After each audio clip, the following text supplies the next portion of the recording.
What's next? Is it Hyde? Oh, Hyde. Oh, I think so. I think it's oh, Hyde. Yeah, yeah, it it is. is. It is. Can I start with this one? Go for it. So I did a commentary on Hyde very recently. So I'd seen it very recently, yeah. And I originally scored this one quite highly.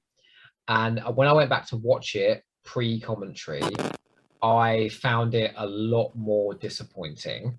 Um, and essentially, I think the biggest weakness in this story, two things.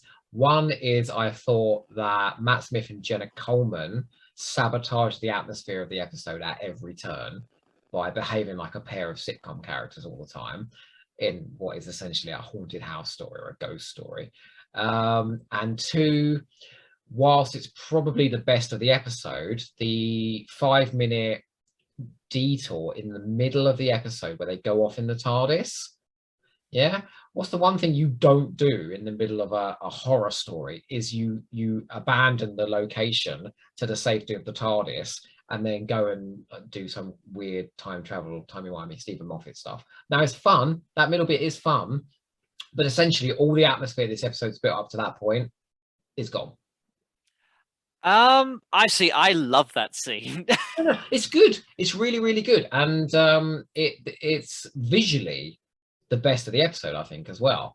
But essentially, it takes we've skipped from one to another, you know. Yeah, no, I see what you mean because you know, in Series 7B and Series 7A as well, they're marketing themselves as the episode. You know, this is the haunted house episode. Yeah. And this is the horror episode. And it doesn't really, you know, it can kind of commits to the horror stuff at well, I shouldn't say horror, I should say haunted house kind of gimmicks and cliches at the beginning and then just kind of ditches them. I don't think it's necessarily a particularly good haunted house story. In But fact, I it's do scarier later on, isn't it, when he goes to that forest? That's really scary. Yeah, but you know, I think it does have moments of atmosphere that I quite like. And I did actually really enjoy this story. I think it is a better character piece than it is a haunted house story.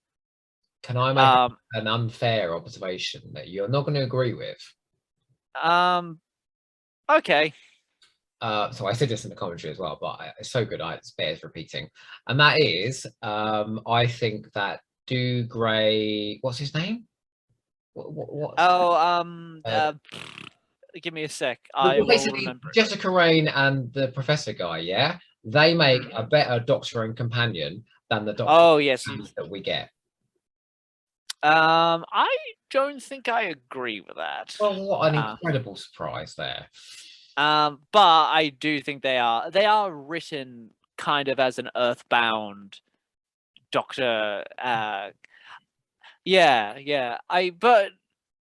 I do think it is a good little story. Yeah, I think it is a good little character piece. Uses genre as well, doesn't it? Like it is science fiction and horror, and it kind of juggles those quite confidently, I think. I think, see, I was really going into it. I was really conscious of, and I know what I'm about to say isn't going to persuade you at all, which I'm used to. Because I went into it thinking it. Do you know what I found very weird, actually, to kind of go from the beginning, because I know when Matt Smith and Jenna Coleman arrive in the story, you have a big problem with that because they are very comedic, and as you say, they kind of act like sitcom characters, and they kind of steamroll the tone. See, for some reason, I take your point here.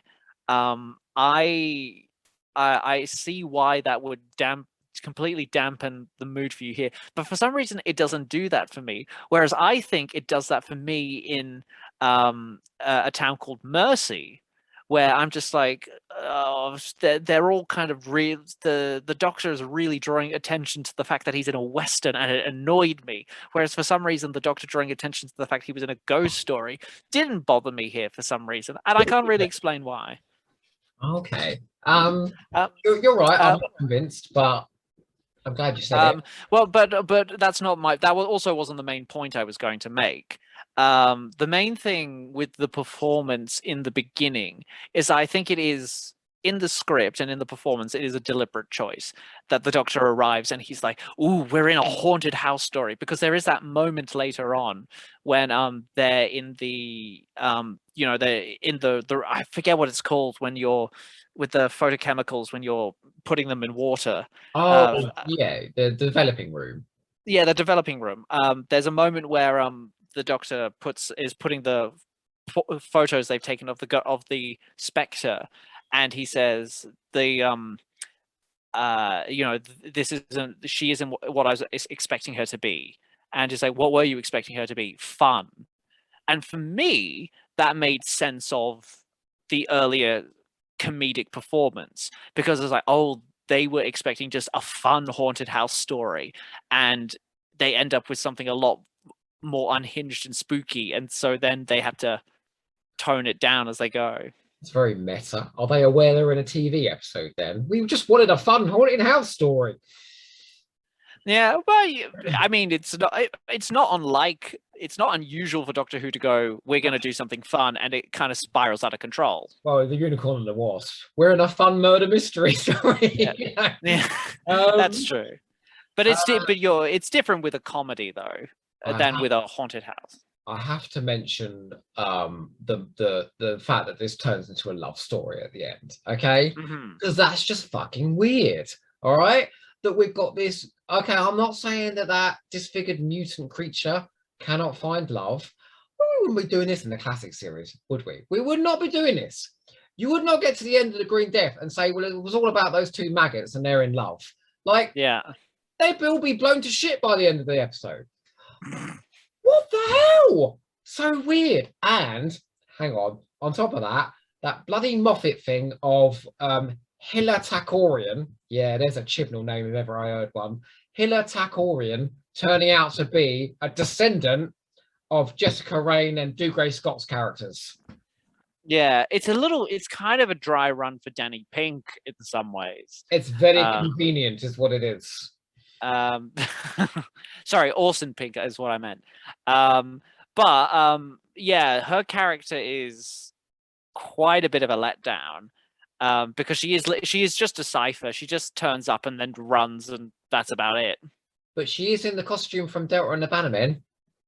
Is she? Oh, sorry, that cut off there at 30 minutes. Hang on, let's let me just. Oh, come on, it is weird those mutants getting at one at the end, isn't it? I think it's really. I actually quite like it. I will tell you what. Why don't you come back in and rebut me with that then? Because I didn't really give you a chance to say anything about that. Off you go. 5, 4, 3, 2, 1, go. See, you don't like the sort of love story angle at the end, and it's a bit of a. I vividly remember that on broadcast where it was kind of like, okay, we've wrapped up the story, we've wrapped up the mystery. The house is no longer haunted. We're done here, and then suddenly it's like, oh, this came out of nowhere. And I remember being kind of really wrong-footed by it in 2013, and it is still really weird. But I do kind of like it because the whole episode, in some ways, particularly with Jessica Raine's character and what's his name? Dougray Scott? Dougray Scott, yeah. Yeah, Dougray Scott. It's all about, I think the choice of having her as an empath and not a telepath is very telling because it is all about feeling and concealing your feelings. And I feel like, the whole story is about it on some level about how, the Doctor is hiding his suspicions and his feelings about Clara.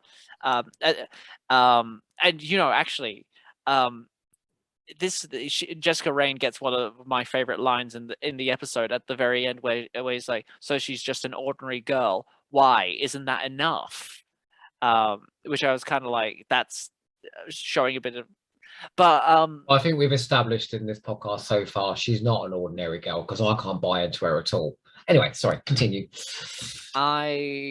but no, I kind of like the fact that it's the story about people hiding how they feel, and to the point where it's in some ways, because we're so used to this being a Doctor Who monster show, that's hidden hidden the monsters from each other. Is that why this is called Hide? I don't know. Oh my God, that's a nice reading. I like the idea but I like the idea it's about hiding your feelings. How many times can you say hide in the next 10 minutes? But like, it's not really about hiding, is it? No, yeah, I never quite got the title really. I mean, the monster is kind of obscured, but that's about it. That monster is so badly designed that they have to do that kind of scuttling, weird, sped up. Oh yeah, where they've like edited a frame or two out to make it look like it's a little bit of a jump scare. When you finally see it, and it's like, it's really terrible. In fact, they do it again in the next episode when Jenna's sent to the TARDIS, where clearly the design is so inept they've got to blur it out the whole time. I kind of want to circle back and talk about the bit in the middle, because I think I agree with you. Structurally, if you're telling a ghost story, it doesn't make sense to kind of go off on detour. But I think thematically, that moment is really strong. And as a character moment, it is very, very strong. I wouldn't putting together the mystery as well. It's an interesting way of doing it, of taking all those pictures over time and then building up the story of what's happening with that woman. Like that's imaginative. Yeah, and I think it's one of these scenes where it's really trying to show off how alien the Doctor's perspective is, which, and I think you do get a really subdued moment of Shell. We talk about how Clara isn't really she's shaken a little bit, but takes Akaten in her stride towards the end, whereas this is a really underplayed moment of her finding the Doctor's ability to casually walk through the entire history of Earth from beginning to death, and she can't entirely understand how he can just do that. I absolutely acknowledge everything you're saying. I just don't think Jenna Coleman sells that moment where she's crying. I think and again, it's just I think it's personal taste here, but I am convinced by her here. I think both Matt Smith and Jenna Coleman are lovely in that scene. You remember the moment in The Runaway Bride where the Earth is being formed and Donna's in the door of the TARDIS and she's in tears because she's overwhelmed by what she's seeing? That felt like a beautiful moment for that character. This just it just sang. I don't know why. I don't know why I failed to connect with Clark. I've tried to kind of explain, but I just see an actress like trying to cry. Maybe it's because I just can't buy into the character that she is a character, that she is worth investing any time in. I think, well, at least in comparing those two scenes, one of the things is that seeing the Earth form it's a rapid scene of just and it overwhelms immediately, whereas this is kind of a delayed melancholy and a delayed kind of shock that Clara is going through. So it's a bit more subdued and a bit more somber. They are talking about, this is where the idea of ghosts haunting house becomes metaphorical, where Clara says, it's not just the literal ghost in the house, it's everyone. We're all ghosts to the time traveler, which I just love that. I just adore that, but I can understand why that doesn't resonate with you. What you said about on paper, that whole sequence, and mostly in execution as well. There's a fabulous bit where Matt Smith is outside the house and he's kind of like doing that thing where he waves his arms, and he just looks amazing. It's beautifully framed. And a lot of this episode, I think the execution is very good, like very stylish. They go to some terrific locations as well. Like it's like the anti-Akaten, like that. kind of bombed visually. But this, I think the visuals are probably the best thing about it. Well, how would you summarize Hyde then? I also just want to give two shout outs to one, Matt Smith's pronunciation of Metabolus 3. Oh, the way from Metabolus 3. Metabolus 3. And also just, a moment I still find genuinely quite spooky in it, and it's really quiet, which is when, the Doctor is trapped. They leave him behind in the pocket dimension, and there's that moment where the camera just lingers on him, and he takes the step, and the house disappears. Very Sapphire and Steel. Yeah, and it just goes dead quiet, and I was like, "Ooh, that's really uncomfortable." And also, I want to really give a shout out to what I think is the funniest moment in the entire episode, which is when the voice interface activates. It goes, "Of several billion possible people, this is the appearance most considered likable for you." And the guy goes, "Oh, you really are a cow." Yeah, that weird thing about the TARDIS not liking her, like they don't really follow.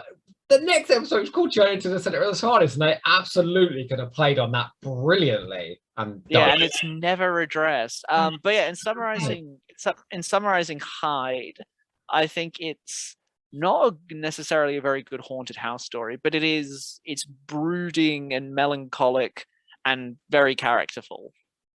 I mean, in the words of Mark Rawlins, who did the Hyde commentary, it's very much a Doctor Who haunted house story in that it starts off like that and then has a mad science fiction explanation, a really kind of weird explanation as to what's going on. And kind of that is Doctor Who's bag, isn't it? To take the genre and then do something playful with it. Mm-hmm. And you are right. It is, I mean, I don't think it's like anything more than sort of above average. And I do think that we're at a point where the Doctor and the companion are actively sabotaging the stories that they're in. But it is certainly competently made and it's entertaining to watch. And that is something of a miracle this half season. Mm-hmm. Which brings us to Journey to the Center of the TARDIS. Oh, off you go. Which is a story I don't think I've touched since 2013. I remember. Well, funny you should ask because it's shit. It's so shit. I remember. I think I was in Italy when this episode went out. And I was watching it on this really bad, and we got an internet connection somewhere. And one morning I watched it on we didn't have an iPad. We had this kind of knockoff iPad. So it was really bad. And I just remember watching it and going, that was really bad. I don't want to watch that. I didn't even watch it on a proper TV. Did you watch it again for this? I did, yes. Oh, how was it? Slightly better than I remember, but not by much. Okay. One of the things, I mean, one of the things with the story, there are moments in it that I like, but they're in isolation. It's a story about exploring the TARDIS, and we just get a bunch of corridors, which is admittedly very true to the history of the TARDIS as a whole. But we get glimpses of more interesting rooms, and we never go into them. Like, at least in the Invasion of Time, they actually went into a real swimming pool. So I think that's objectively is a disappointment. One of the things that really occurred to me with Journey to the Center of TARDIS, Journey to the Center of the TARDIS, I'm just going to say Journey, is that, and this is an unfair comparison, but with Clara's plot line before she's reunited with the Doctor, I had a big issue with that plot line. And the reason why was because I compared it against what happened with Amy and Rory in The Doctor's Wife, which is not a fair comparison because The Doctor's Wife is incredibly good and a much better TARDIS story. But what you have is that, you know, Amy and Rory are the B plot. They're literally just shoved into the TARDIS, and House does weird, horrible things to them. Yeah. And until you realize there's a lot of dramatic things to explore with Amy and Rory trapped in the TARDIS, possessed by a malevolent presence. Whereas here, what Jenna Coleman is left to do is just explore a bunch of rooms, literally push a button, and there's an explosion behind it. That's how devoid of dramatic tension it is, where she has to push a button and there's an explosion behind a door that she has to run away from. And I was just kind of, and you know, they're ostensibly being pursued by these time zombies, but they're really generically designed monsters, and they're not interesting in that first leg when they're very nebulously defined. And then in the second half, it's not necessarily a bad twist when it's like, this is actually, they're time zombies of us, even though I still think that is a bit lame. It just lands completely flat. But it feels like they should have worked out what to do with Jenna Coleman in that. I'm really taking issue with this one particular part of the story. Oh, but I'm just like, there's way more, but that was very generic, yeah, and I just feel like to interact with. Yeah, there's. So how is that going to ever bring the best out of her when she's just wandering around, like reacting to things weirdly? In fact, her best moment is where she's finally back with the Doctor in the console room, and she goes up and punches him. And I really laughed. I was like, my God, she's actually getting to be funny, you know? I wish the story had. Do you know? I'm being unfair to this. Well, I'm not being unfair. No, I am being unfair. I'm comparing it to being unfair enough. But the other thing, there are two things you can do with the TARDIS in terms of conceptually, which is play with time and then play with space. They try and do that, don't they? They try and do that. They do, but they don't.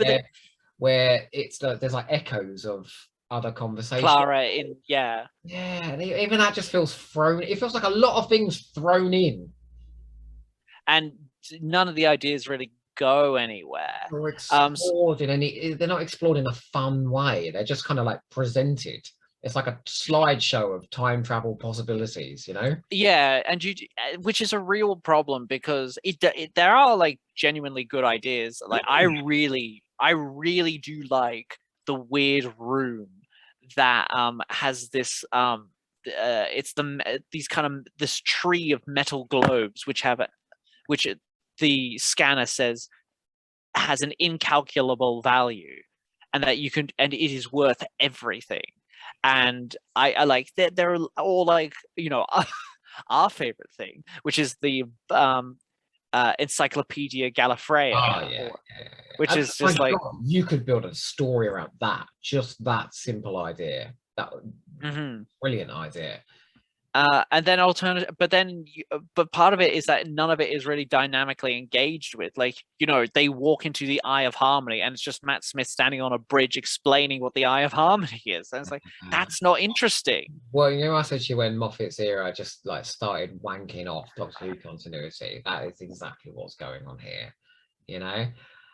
Okay, hang on. I need to dial it right back to the carjackers. I thought so.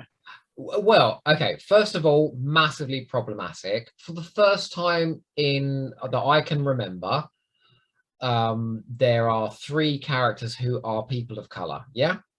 And that's wonderful. Unfortunately, they're all portrayed as criminals and nasty people and people that are generally not very nice to be around, yeah? Yeah. That is problematic. They're also terrible actors.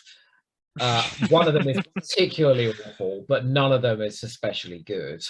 So they bomb any scene that they're in. You know me, I have trouble with Matt Smith anyway, so throw him in as well, and you've just got a car crash taking place in front of you.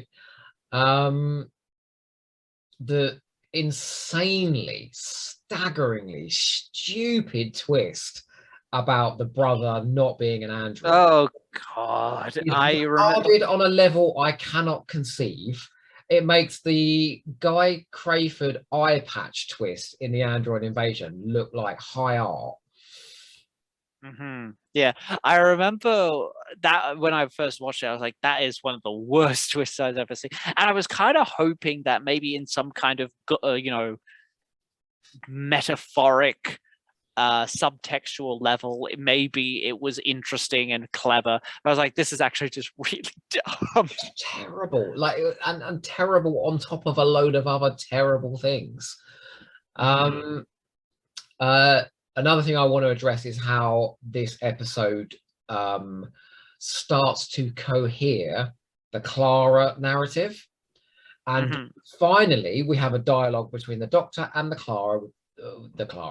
Doctor and Clara, with Clara saying, what do you mean I died all those times? And she's properly scared, and it feels like this fucking ridiculously dull arc is going in some kind of a direction and gathering some kind of steam, and then they press a fucking red button at the end and delete the lot. And I'm like, what was the point of that?